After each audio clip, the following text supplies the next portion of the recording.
Hi, I'm Dr. Sherwana Davis with the Georgia Mind Center, and today I'll be presenting to you on the topic of reactive attachment disorder. Now, you may have never heard of this disorder before, but hopefully, after this short presentation, you will have a greater awareness about it to be able to support children who need support to manage the behaviors associated with this disorder, and also the family members and caregivers who are responsible for caring for the children impacted by it.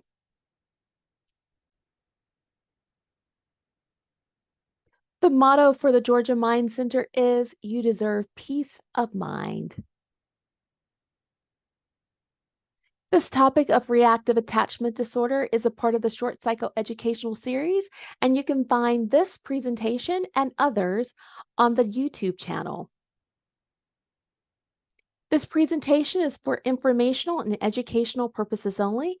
It's not intended to be used as legal, medical, or psychological advice. Although we strive to provide accurate general information, the information presented here is not a substitute for professional advice, and you should not rely solely on this information. Consult with a licensed professional before making a psychiatric, psychological, professional, legal, instructional, and financial or tax-related decisions. The topics that I'll be covering are: what is reactive attachment disorder? I'll highlight some of the common treatments and explore self-care strategies for caregivers and other family members.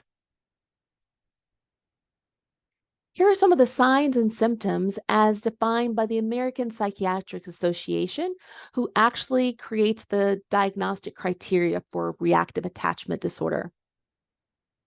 The behavior should manifest prior to the age of 5 years old, and the child must have developmental age of at least 9 months in order to qualify for the diagnosis. It typically presents with a pattern of being emotionally withdrawn and inhibited, which is demonstrated by rarely seeking or responding to comfort when distressed. There must be evidence of at least 2 of the preceding. There must be social withdrawal and minimal responsiveness to others, a negative affect, unfounded or inexplicable episodes of irritability, fearfulness or sadness, or an out of proportion reaction to normative stress. Typically, there's been a history of extreme insufficient care, entailing one of the following. There may be a deprivation of social or neglectful caretaking of the basic needs of the individual, or there may be an absence of stimulation or comfort and affection by a caring caregiver.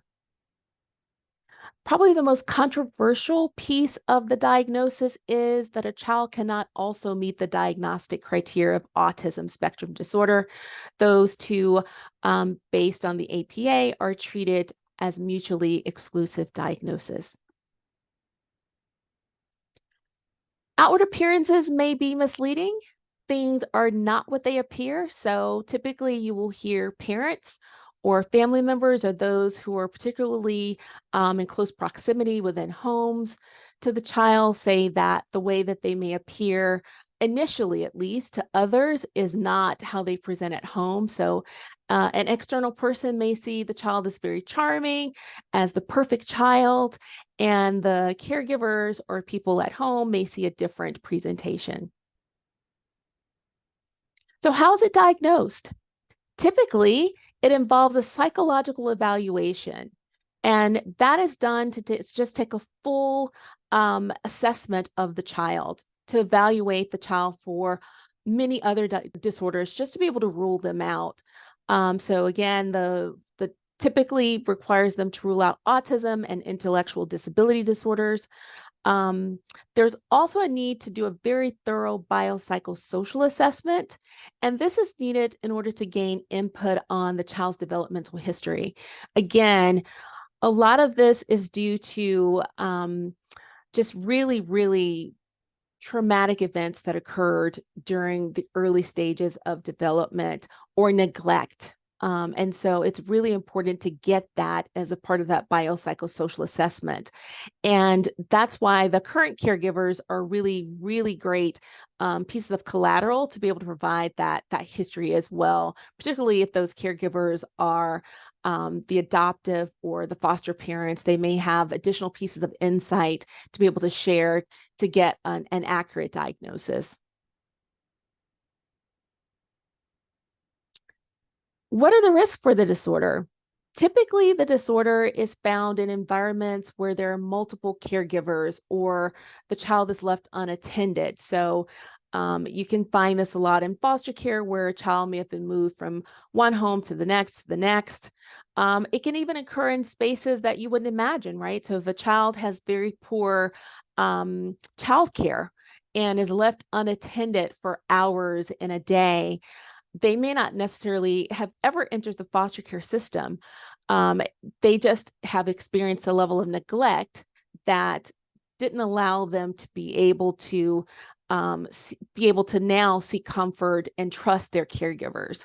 And so you have a very reactive expression of behaviors currently whenever they're in the midst of people who are trying to attach to them. Of course, being raised in institutional settings. So there's a great history of people who were in orphanages where they were not cared for. And they were some of the first people where it really became news making to have stories about their reactive attachment disorder behaviors being expressed. So what is reactive attachment disorder not? It is not the same as disinhibited social engagement disorder.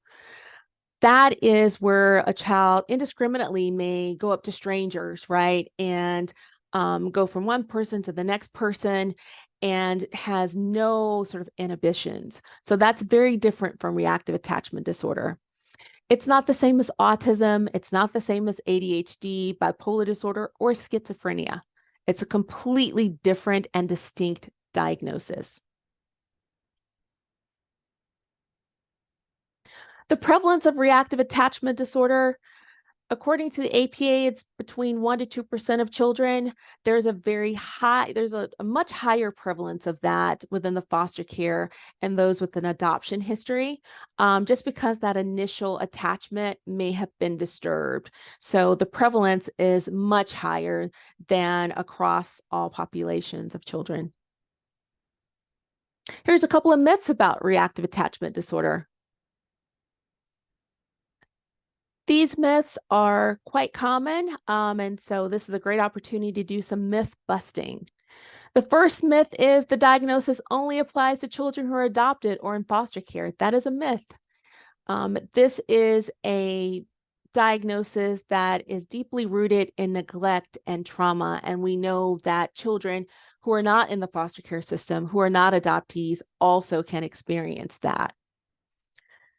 The second myth is it automatically assumes that the foster or adoptive parents did something wrong. And of course, we know that is a myth. Typically, they are the people who are trying their best to help, to support the child, to be able to institute a level of care and trust so that the child can make those repairs so that they can go on and live a very happy and fulfilled life. So that is definitely a myth. The third myth that's quite common is the assumption that a child who outwardly appears happy or charming is not experiencing distress at home with primary caregivers. So again, people may see a child one way and assume that they're that way in all environments. And with this disorder, typically the people that are trying to attach are the primary targets of some of the behaviors, and those may not necessarily be seen out in public. So that's definitely a myth. Number 4, only the child needs to receive therapy without the caregiver involvement. That's definitely a myth. With reactive attachment disorder, the goal is to build secure attachment to help the child learn to trust again. So it is pivotal that their caregiver is a part of the therapeutic process. And the fifth is there's no hope for change, and we know that there's always hope. Treatment. There is currently not a standard psychotherapy treatment protocol. Here are some of the things that may prove to be effective to reduce some of the symptoms. Some relationship-oriented therapy like attachment-based family therapy, child-parent relationship therapy, trust-based relational interventions, and parent-child interaction therapy. And the commonality amongst all of these is that you have caregivers and parents and family involved in the therapy, because the goal is to rewire the brain so that the child learns to attach. Other interventions that could help to reduce some of the symptoms are parent education without blaming the parents.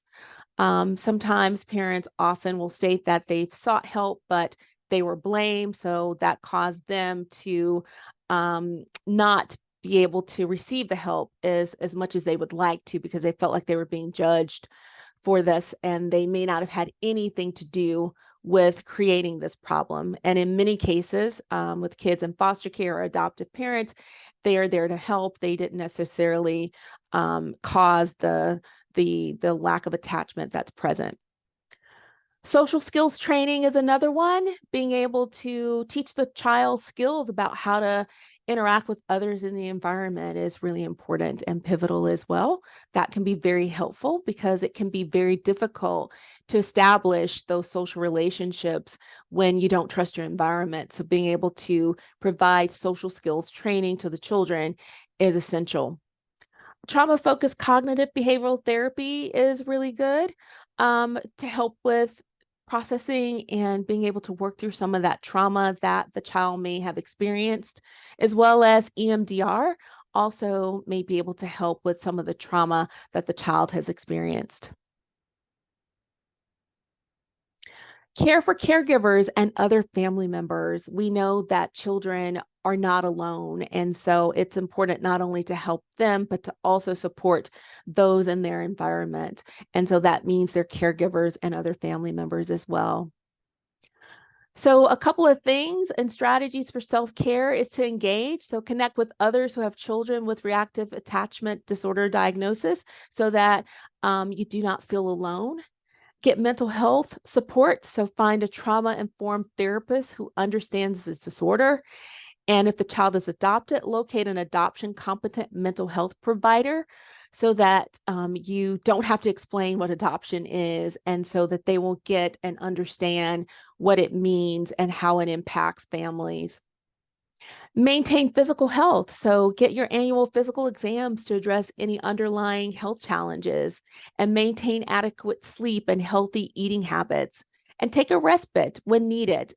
Find yourself as a part of that supportive community, people that you can trust. So at those various times where things can be really activated, it may be a good time to think about taking a break.